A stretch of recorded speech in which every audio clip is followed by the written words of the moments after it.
Hail, I am Beowulf. Man's greatest fear has always been death. He has always sought to overcome and defeat it. Whether through religion or by science, he has always sought to gain control over it.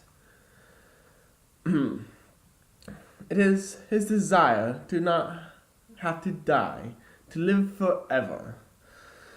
Man's desire to take control over death is his desire to take control of his own life, to be in control in this chaotic world.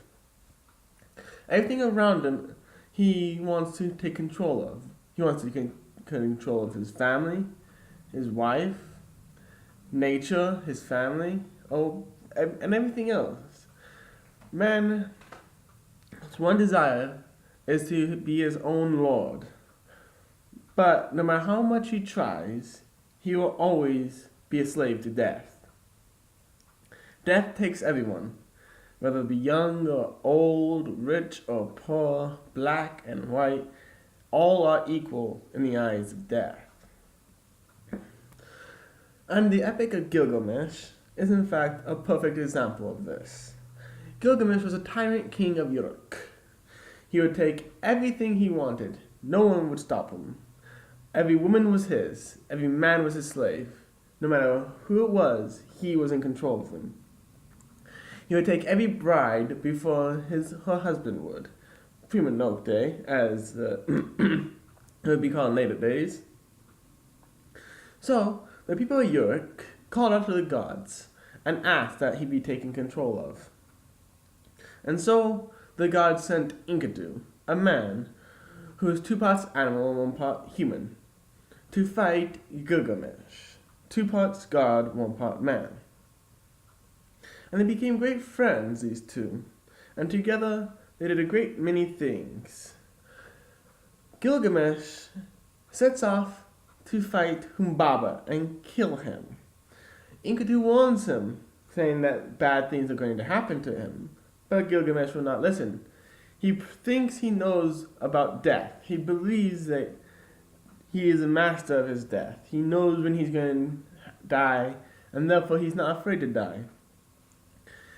So he goes and kills Humbaba and takes control over death. As he does when he and Enkidu fight the Bull of Heaven. Together, they kill the Bull of Heaven and insult Ishtar, believing that they are in control of their own fate. But they are not. Enkidu is punished and sentenced to death. When this happens, when someone close to Gilgamesh dies, when he sees death that he did not want or create, death that he could not control, it scares him. It scares him more than he's ever been scared before. And so he goes out and seeks immortality.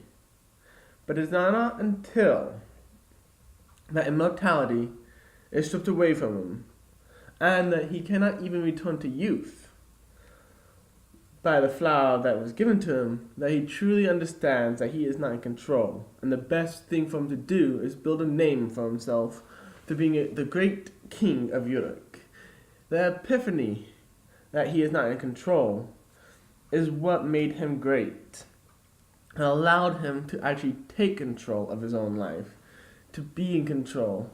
For he was not always seeking it. He was actually just making things happen.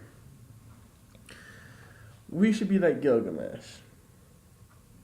Back when I was a woman, I feared death. It scared me. In fact, I couldn't talk about it. I have other people in my family who feel the same way. I thought I knew what death was, and like everyone dies.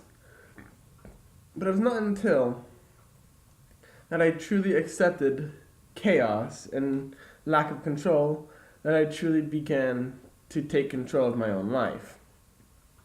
When there wasn't some cosmic being causing everything to happen, and things just happened randomly, I took control of my life. Which is another reason I like Norse mythology. There will always be chaos and darkness, but it does not mean you have to let it control your life. You just have to accept that it exists. Odin, Thor, Freya will always fight against the darkness until the day of Ragnarok, where chaos takes control. When Finir eats Odin and Jormungandr defeats Thor. But even then, things balance out, as they always should be. You cannot allow the fear of death or a lack of control to control you. You should always do what you desire. Once you accept that you are not in complete control of your life, once you accept that what will happen, and you have no control over it, is when you can truly become great. I believe it was Hojo the Joyous in 13th Warrior who said that Odin wrote the story of your life long ago. You can hide in a hole if you wish, but you won't live a second longer. This is a great mentality to have. One should face conflict head on, not hide from it, not run away from it, but face it head on. When it's necessary, one should not unnecessarily seek chaos and seek conflict, as Gilgamesh did. It was his seeking of that conflict that started all the bad things to happen in his life. It was that killing of Humbaba that started his life in this downward spiral. So accept the universe or God or gods, whatever you believe in, but also accept that they're not in complete control, as some people think. And once you do that, you can become the great king of your own life. Thank you. Have a good day.